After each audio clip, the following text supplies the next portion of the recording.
Good Tuesday evening. I'm certified meteorologist Nick Kelly in for Doug Hetty tonight on this January 2nd, 2018. And we're trying to get out of the chill. We're just slowly thawing ourselves out as we go through each passing day.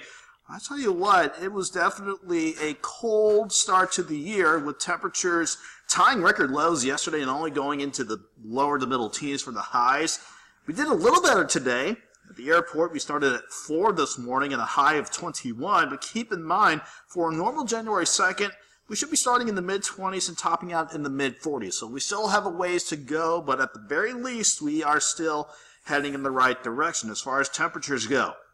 Last check of currents we had before the 10 o'clock hour had Joplin sitting at 15 with that south-southwesterly breeze at about 8 miles per hour, though it feels like 4 degrees, and that humidity starting to climb back up at 64%. Last check of temperatures around the area before the top of the 10 o'clock hour had most spots mainly in the middle teens. A few cold spots like Parsons at 13, Independence at 13, maybe 11 in Sedan, while some of the warmer, if you want to call it that, spots around Grand Lake with Miami and Grove checking in at 18.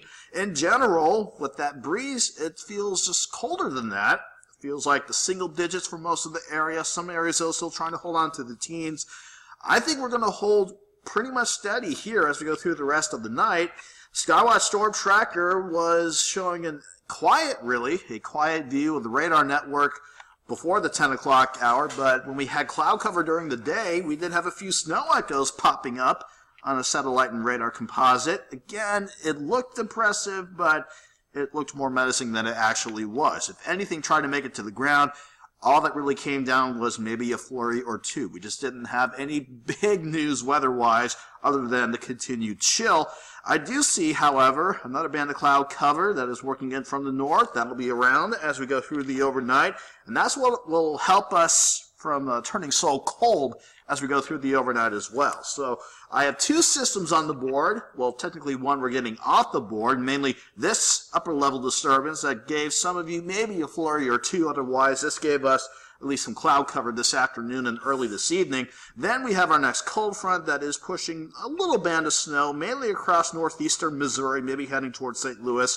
For us, though, this front will have some cloud cover with it as it begins to work on through tomorrow morning.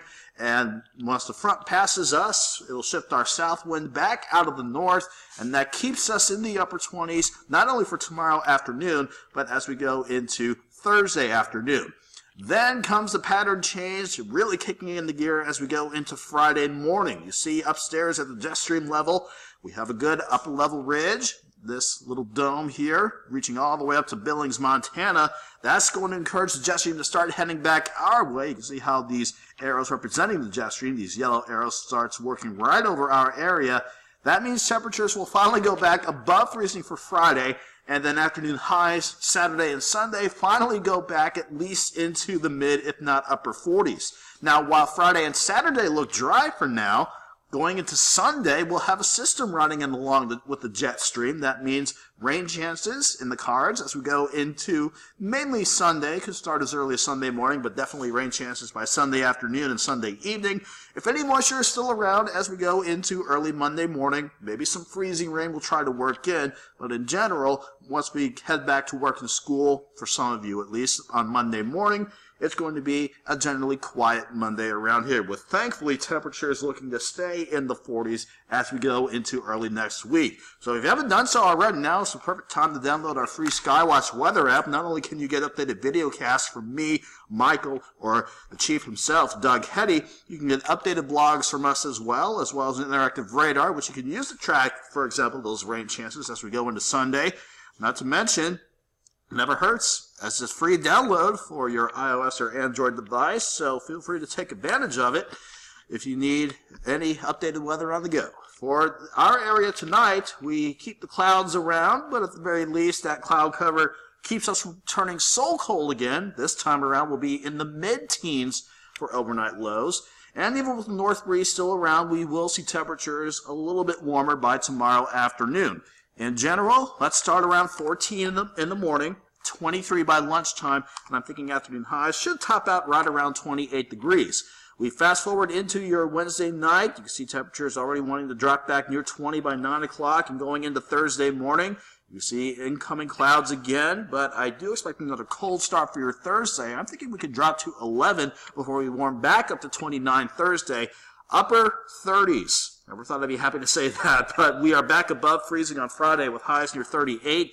Mid-40s Saturday and Sunday. We'll watch the rain chances working on Sunday and see if any possible freezing rain could sneak in on Monday morning before we clear things out for the rest of your Monday.